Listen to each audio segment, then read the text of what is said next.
Luc est allé se renseigner auprès de personnes qui ont marché avec Jésus-Christ. Ne cherchez pas vos informations ailleurs. Cherchez vos informations ici.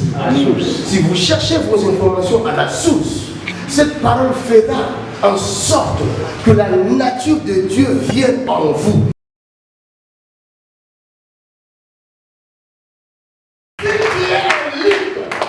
Que ta vie devienne un livre. L'œuvre de Jésus selon écrit.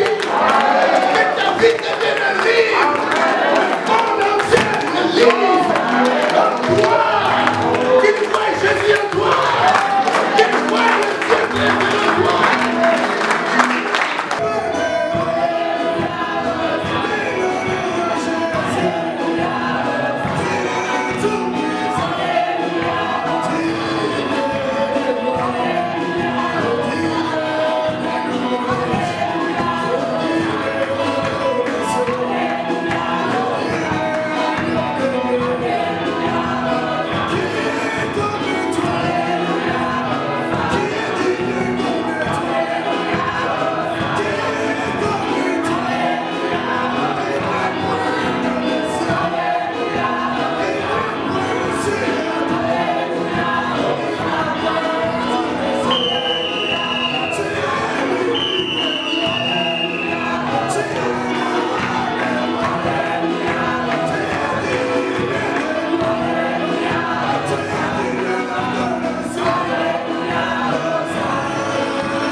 Luc est allé se renseigner auprès de personnes qui ont marché avec Jésus-Christ.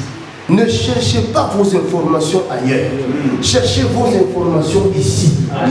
Si vous cherchez vos informations à la source, cette parole fera en sorte que la nature de Dieu vienne en vous. Lisons dans Jean chapitre 14, commençons au verset 20 à 22. Nous allons voir ce qui se cache, ce que Jésus-Christ nous a dit, ce qui est notre trésor, notre héritage. Jean chapitre 14. Jean chapitre 14, verset 20 à 22, la Bible dit ceci. En ce jour-là, vous connaîtrez que je suis en mon Père, que vous êtes en moi et que je suis en vous. C'est lui qui a mes commandements et qui le garde. C'est celui qui m'aime. Et celui qui m'aime sera aimé de mon Père. Je l'aimerai et je me ferai connaître à lui. Jude, non pas l'Iscariote, lui dit, Seigneur, d'où vient que tu te feras connaître à nous et non au monde? Jésus lui répondit, si quelqu'un m'aime, il nous gardera ma parole. Ça c'est verset 23. Et mon Père l'aimera. Nous viendrons à lui et nous ferons notre demeure chez lui. Amen. Alléluia. Amen. Si vous allez à la source et que vous cherchez à la source toutes les informations concernant Jésus de Nazareth, et que vous conservez les informations sur vous, dans votre cœur, à cause de l'information que vous avez reçue et que vous avez gardée dans votre cœur, ces informations appelleront le Créateur dans votre corps. La femme appelle une autre va. Yes. La parole appelle la parole. Amen. Le péché appelle le péché.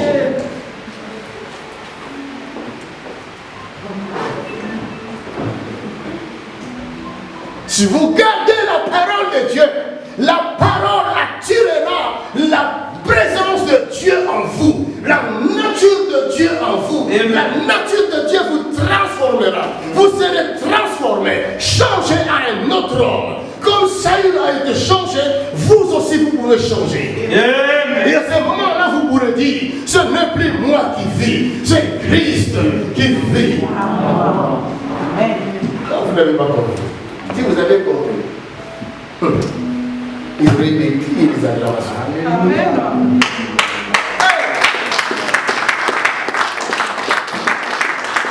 Ce sont des choses que l'œil n'a jamais vues, l'oreille n'a jamais entendu.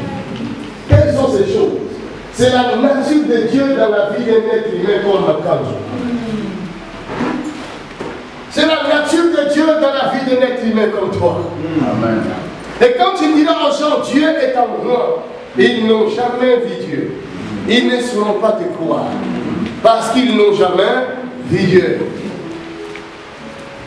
Et il faudra que tu leur demandes. Et ce que je vous dis, je ne mens pas. Le Créateur est bel et bien en moi. Amen. Si vous dites que Jésus est en vous, et que vous êtes chrétien, alors le monde ne le voit pas en vous, alors la Bible dit, vous êtes menteur. Yes. La Bible dit, beaucoup viendront ce jour-là, ils diront, nous avons fait des miracles à ton nom, nous avons chassé les démons à ton nom. Il leur dira, allez-vous-en, je ne vous ai jamais connu. Et aujourd'hui, les gens ont changé cette parole. Pour dire que ceux qui font des miracles ne sont pas de Dieu, l'Église ne doit pas faire des miracles. Oh, regarde, les gens qui comprennent mal la parole de Dieu. Il faut démontrer au monde que Dieu est en vous. Il vit en vous. Vous vivez avec lui. Le monde doit le savoir. Il n'y a pas que les miracles qui montrent que Dieu est en vous. Mais quand vous lisez dans Galates chapitre 5, vous voyez le fruit de l'Esprit de Dieu. Si l'Esprit de Dieu habite en vous, le monde verra le fruit de Dieu en vous. Amen. Celui qui fait des miracles, qui n'a pas d'amour, il n'a pas l'Esprit de Dieu. Donc ces miracles-là ne viennent pas de Dieu. Le premier miracle, c'est le changement, la transformation d'un homme.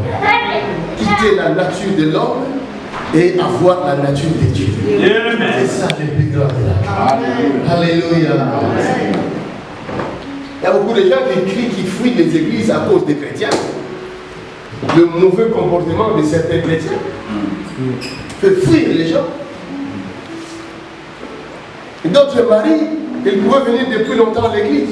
Mais à cause de sa femme qui a un mauvais comportement à la maison, les maris ne peuvent pas venir à l'église. Il y a beaucoup de maris qui sont dans la maison, ils ne prient pas à cause de leur femme. Il y a beaucoup de femmes aussi qui sont dans la maison, qui ne prient pas à cause de leur mari. Nous devons montrer au monde la nature de Dieu qui est en nous. Amen. Amen. Alors, pour y parvenir, il faut aller à la source. Allez demander à Pierre. Il est là. Il n'est pas passé. Pierre est là. Jean est là aussi. Jacques est là aussi. Même Jacques nous dit que Élie est un homme de la même nature que nous. Il nous encourage. Jacques, il est là. Allez leur demander. Ils vont vous parler de Jésus-Christ.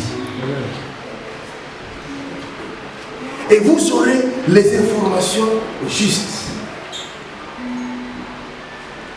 Alors, Luc, il a dit à son petit, à son frère,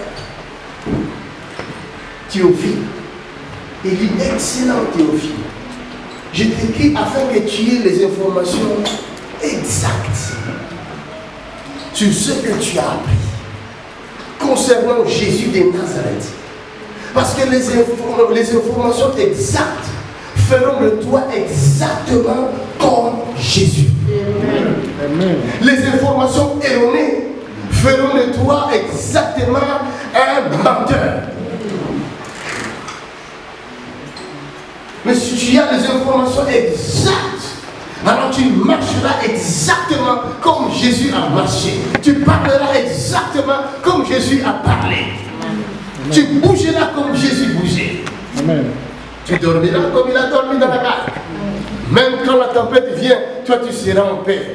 Parce que Jésus aussi dans la barque, il avait dormi. Il y a des chrétiens qui font des langues quand tout va mal. Ils commencent à prier, oh c'est la peur. Vous croyez qu'il prie, il est rempli du Saint-Esprit. Non, ce n'est pas le Saint-Esprit. C'est la peur qui lui fait prier. Seigneur, sauve-moi. Sauve-moi. Là, le sorcier avance. L'esprit méchant avance. Il prie. Oh non, mais Jésus, quitte ma voix, quitte ma vie, quitte ma vie. Je ne veux pas te voir. Je suis plus fort que toi. Il est plus fort que lui alors que lui, il avance toujours. Luc 1, verset 3. Il m'a aussi semblé bon, après avoir fait des recherches exactes sur toutes ces choses, depuis leur origine, de te les exposer par écrit d'une manière suivie, excellente fille, afin que tu connaisses la certitude des enseignements que tu as reçus. Dis à ton prochain la certitude des enseignements. La certitude de la connaissance de Dieu. Allons dans Actes des Apôtres, chapitre 1. Toujours docteur Luc. Il continue sa lettre à son bien-aimé Théophile, à ses seigneurs.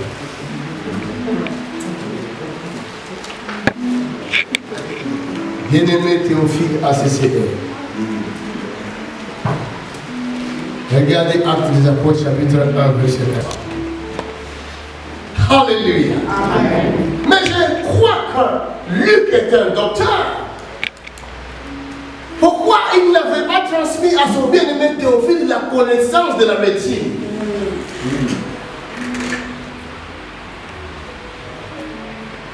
Après avoir fait ses études de la médecine, il était devenu médecin, n'est-ce pas?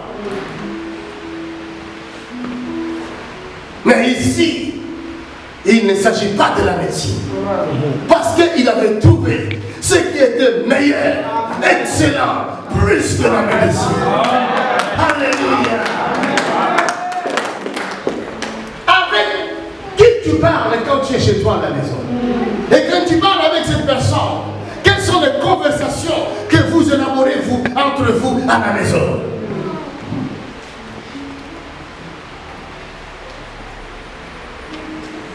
Tu viens à l'église, tu écoutes la parole de Dieu. Mais quand tu retournes chez toi à la maison, surtout les femmes africaines, elles aiment trop les téléphones. Tout le temps au téléphone. Tu sais, il était là, il est pas venu à l'église. Il était sorti avec la femme de l'autre. Tu sais, c'est tous ceux qui se disent à la longueur des jours. Et la parole que tu avais reçue à l'église ne trouvera plus sa place dans ta tête. Parce que ta tête est remplie de noms des gens, de Jacques et de Lévin, de Pierre, de tous ces noms-là. Quand on te demandera quel est le verset qu'on a appris à l'église aujourd'hui, je ne sais même plus, il a bien parlé, évangéliste. Quand il parle bien. Mais lui, il a trouvé bon de faire des recherches pour son bien-aimé Théophile. Quelles sont ces recherches qu'il a faites? Il a fait des recherches sur ce que Jésus de Nazareth avait fait dès le commencement. Il ne voulait pas manquer une information sur ce Jésus. Parce que mon bien-aimé Théophile doit être bien informé. Ton prédicateur est censé, chez lui, de chercher les informations exactes afin de transmettre au peuple de Dieu les informations exactes sur ce qui concerne Jésus de Nazareth. Nous n'avons pas le droit de communiquer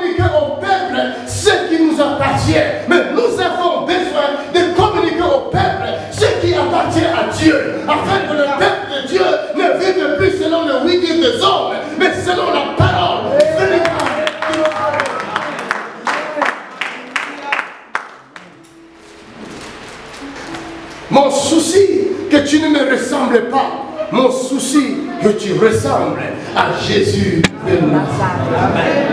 Votre Paul a dit, imite-moi comme je le suis en Christ. Si ce que je fais, vous ne le trouvez pas dans cette parole, ne l'imitez pas. Nous devons tous imiter Jésus de Nazareth. Alléluia. Nous devons tous ressembler à Jésus. Bien aimé, un jour je lisais Jean 14, verset 12, et ce verset-là m'a bousculé. Je ne sais pas quel mot exact que je peux utiliser, mais quand j'ai lu ce verset de Jean chapitre 14, verset 12, ce jour-là, je n'étais pas prédicateur, j'étais un frère simple, un bébé spirituel. Mais j'étais tombé dans ce passage qui avait dit, celui qui croit en moi fera aussi les œuvres que je fais. Et il en fera de plus grandes, parce que je m'en vais au Père. Quand j'ai regardé ce passage, j'ai dit, non, c'est pas possible. Tu nous permets de faire les œuvres que toi tu as fait. Mais qu'est-ce que tu racontes, Seigneur? Toi, tu as ressuscité Lazare après 4 jours dans la tombe. Tu dis que moi, je peux ressusciter quelqu'un d'autre après 8 jours dans la tombe. Faire plus, c'est ça, non? Mais si je le fais ici, je vais fouiller un mal. Au lieu de venir tous à l'église, dire que Jésus se manifeste, il y en a qui vont commencer à dire, tu vois, ces derniers temps, il a toujours les vêtements là des Ouest africains. Je savais qu'il avait touché à quelque chose de bizarre. Alléluia. Ça m'avait révolutionné. Ces paroles allaient booster ma foi. Je commençais à prier comme un fou. Je cherchais à faire ce que Jésus a fait. Plus les années passaient, plus je ne le faisais pas, mon cœur n'était pas tranquille. Alors je suis allé encore tomber dans un autre passage de Jean chapitre 7, verset 37.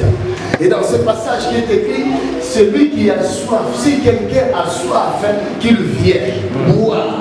C'est lui qui croira de fleuves d'eau vive couleront de son sein. Il s'agit du Saint-Esprit dont il parlait, parce que le Saint-Esprit n'était pas encore venu. Oh, je lis ça, je dis tiens.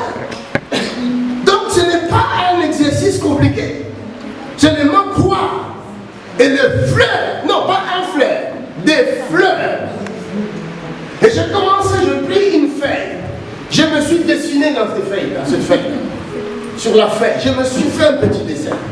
Et j'ai voulu savoir comment ça va être le fleuve qui coule de mon sein. Je fais un fleuve ici. Je fais un autre fleuve ici.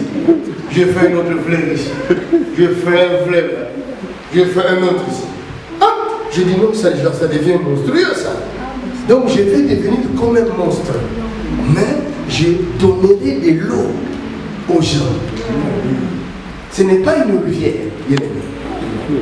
C'est deux fleuves. Ah, et j'ai dit, moi je crois. Je vais voir des fleuves en moi.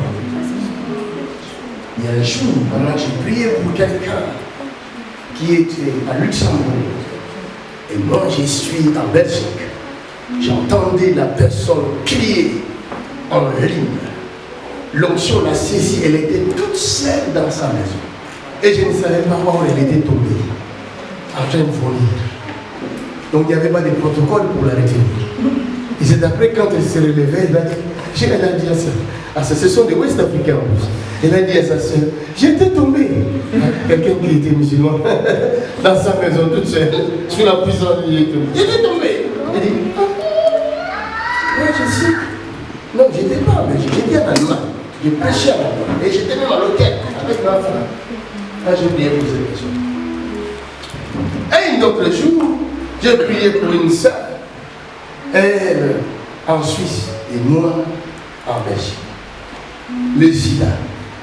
Le sida a quitté son corps. Rien qu'au téléphone.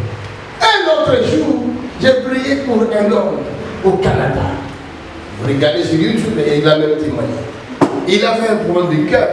Et les médecins n'étaient pas, les diagnostics donnaient quelque chose de grave. Et ils n'étaient même pas sûrs qu'il va survivre. Mais cet homme, je lui ai dit, il n'y aura pas d'opération. J'ai prié, il est allé, les médecins directement. Mais c'est pas ça des fleuves d'eau vive. Amen. Ça fait toucher aux États-Unis. Elle qui est là, le témoignage vient. La prière aux États-Unis. Ça peut aller jusqu'aux extrémités de la terre. Amen. De fleuves d'eau vive. C'est pour donner la vie aux autres. Alléluia. Amen. Il a fait des recherches. Il a écrit tous les livres de Luc pour son bien-aimé Théophile. Le livre de Luc tout entier est écrit pour toi. Amen. Amen. Amen. Je vais terminer par là. Amen. Un jour, Daniel était en gêne. Elle priait parce que la souffrance était énorme parmi le peuple. Ils étaient sous les jougs de l'ennemi. Alors, Daniel est allé vérifier dans le livre du prophète Jérémie. Il a vu que Jérémie, selon lui, la souffrance devait durer que 70 ans. Mais là, nous sommes, ça fait plus que 70 ans. Comment ça se fait que la délivrance du peuple ne vient toujours pas? Alors il a décidé de commencer à prier et jeûner. Et la Bible dit, pendant sa prière, au bout du 21e jour, alors qu'il insistait dans la prière, l'ange Gabriel est venu, libéré par l'ange Michael. L'ange Gabriel est venu en un vol rapide. Il est venu voir Daniel. Il lui a dit, oh Daniel, parce que tu es un bien-aimé, je suis venu ouvrir ton intelligence. Amen. Moi, je lisais cette parole, je croyais que l'ange Gabriel portait une réponse pour Daniel. Et que Daniel attendait la réponse de l'ange Gabriel, qui était bloqué par Satan. Mais l'ange Gabriel n'avait pas la réponse de Daniel. Ça peut vous étonner, allez lire Daniel chapitre 9, chez vous à la maison, verset 22 au verset 22. Il n'avait pas la réponse de Daniel, mais il lui avait dit exactement, je suis venu ouvrir ton intelligence.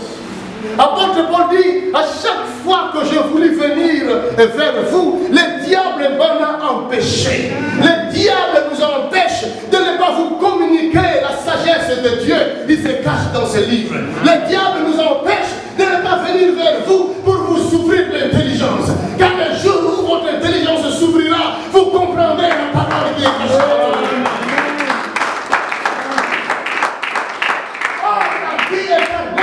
Que tu connaisses la vérité qui est cachée dans ce livre. C'est là où se cache la vie éternelle. C'est là où se cache le miracle. C'est là où se cache la nature de Dieu. C'est en connaissant la vérité qui est la parole de Dieu. Amen. Vous comprenez? Amen. Pendant qu'il souffrait, Daniel, la souffrance vous empêche de voir Dieu. La souffrance nous empêche de comprendre la parole de Dieu. C'est le but du diable, de te mettre dans une vie de souffrance, afin que tu n'arrives même plus à prier. Et tu n'arrives même plus à méditer la parole de Dieu. Quand tu vas prier, dès que tu es désespéré, tu dis, ah, comment je vais prier? C'est Dieu là depuis que je prie. Vraiment, je ne vois rien. Je préfère dormir. Là, le diable se réjouit. Tu ne vois plus. Tu es devenu aveugle. Tu ne vois pas ta réponse. Tu ne vois pas la solution. La solution se cache dans ce livre. Dieu ne te donnera plus ce qu'il avait déjà dit. Mon faible périt parce qu'il lui manque la connaissance. Dieu ne donne plus rien. Oh Seigneur, donne-moi mes papiers. Oh, donne-moi mon mariage. Tu es stupide, c'est pour cela que tu ne vois pas ton mariage. Les jours où tu ouvriras les yeux, tu verras clair. Ton mari est là. Ta femme est là-dedans. Amen. Ton argent est ici. Amen. Regarde ce qu'il a dit à Josué. Il dit, Josué, je te donne une grande entreprise. C'est mon peuple. Amen. Mais si tu veux réussir dans cette entreprise, il faut que tu médites ces livres jour et nuit. Et que tu agisses fidèlement selon ce qui est écrit. C'est alors que tu réussiras dans tes entreprises et tu auras du succès.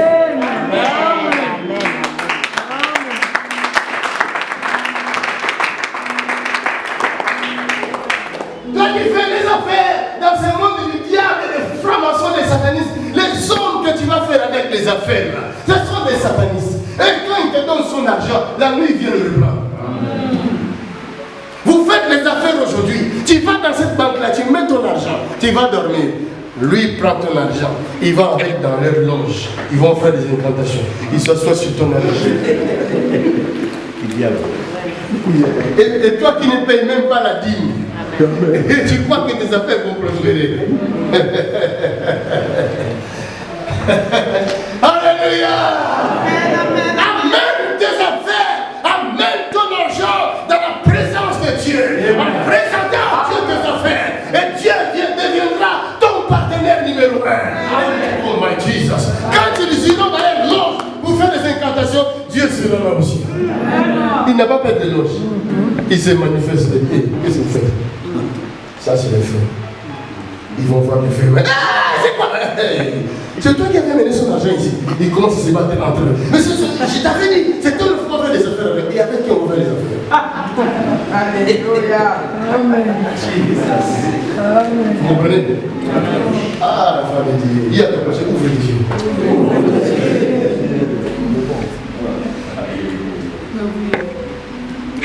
Tout est ici. Daniel n'avait pas besoin de quelque chose que l'ange va lui apporter. L'ange était venu afin que les yeux, l'intelligence de Daniel soit renouvelée, qu'il voie la parole. Or, la parole, c'est elle qui a fait les cieux sur la terre. La parole, c'est elle qui va se manifester plus tard en chair et en os. L'ange voulait que Daniel voie la parole. L'ange voulait que Daniel fixe ses yeux à la parole. Parce que Hébreu chapitre 12 va nous le dire que nous devons fixer notre regard sur Christ. C'est lui qui peut amener notre foi à la perfection. Or, la foi est une ferme assurance. Amen. Tu me fais comprendre? Amen. C'est pourquoi Luc ne pouvait pas transmettre la connaissance de la médecine à son bien-aimé. C'était trop petit ça. Trop minime. Inutile. Ça ne fait que soigner, ça ne guérit pas. Je préfère lui donner quelque chose qui guérit, qui délivre. Amen. Qui transforme la vie. Yes. Luc savait, et avec le nom de Jésus, on peut suspendre le cancer. On peut changer les organes. Amen. On n'a pas besoin de les soigner, mais de les changer complètement. Amen. C'est ce que j'aime chez le concessionnaire. Quand vous allez chez les constructeurs, ils ne mettent pas, oh, je vous vois. Non, non, non, non. Ils vont, non, ça ne marche plus cette pièce. Allez, allez, allez, mets-toi une autre pièce. Amen. Parce qu'ils en ont tellement. Et ça, notre Dieu. Amen. Alléluia. Quand l'organe est pourri, tu viens vers Dieu, il ne va pas réparer et enlève ça. Mets-toi un autre. Amen. Et ça qui étonne le médecin. Et il me dit, écoute, Luc, bien-aimé Théophile, écoute, je t'avais écrit dans mon premier livre. Mais maintenant, je t'écris encore le deuxième livre. Il y a des choses intéressantes dans ce deuxième livre que je vais écrire. Il s'agit de mon ami Paul. Il était je ne sais pas, il était un persécuteur de l'église. Mais aujourd'hui, il a reçu Jésus, le Jésus dont je t'ai parlé là. Ce bien-aimé là, c'est mon ami là, Paul, qui était Saul de Tarse. Il est devenu Paul. Et il opère des signes, des grands signes, des prodiges et des miracles extraordinaires. Donc lui aussi, il a suivi exactement ce que Jésus a fait dès le début. Donc il a fait des recherches exactes. Voilà pourquoi ce Paul est en train d'opérer des miracles. Oh bien-aimé Théophile, si tu es attentif à la parole, tu vas faire la même chose. Je parle à quelqu'un.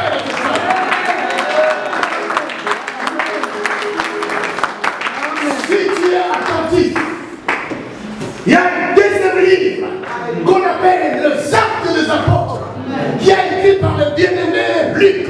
Les Actes des Apôtres. Cette fois-ci,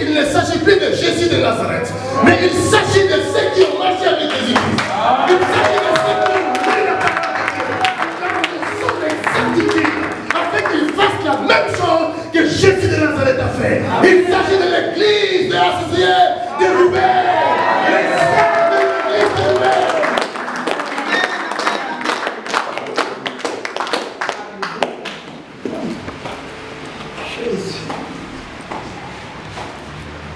Désolé, je m'arrête. Je suis obligé de m'arrêter. Même si j'ai dit beaucoup, je ne sais pas. C'est difficile à faire comprendre. Ah, c'est difficile pour convaincre les gens. Tu peux même commencer à faire des chutes ici. Des acrobaties. Juste pour que les gens comprennent. Mais ce n'est pas par la force de l'homme. Mais ce que je vous dis, Luc a fait des recherches sur Jésus. Il a écrit sur Jésus. Mais il ne s'est pas arrêté là. Il a regardé aussi les actes des apôtres. Et il a commencé à suivre aussi les apôtres, chacun à son tour. Il a suivi Pierre, il a suivi aussi Paul. Il a écrit sur Pierre, il a écrit sur Paul, il a écrit sur Barnabas, il a écrit sur Marc, il a écrit sur tous ces gens qui marchaient avec la puissance de Dieu. Aujourd'hui, est-ce qu'il y a un Luc dans la salle?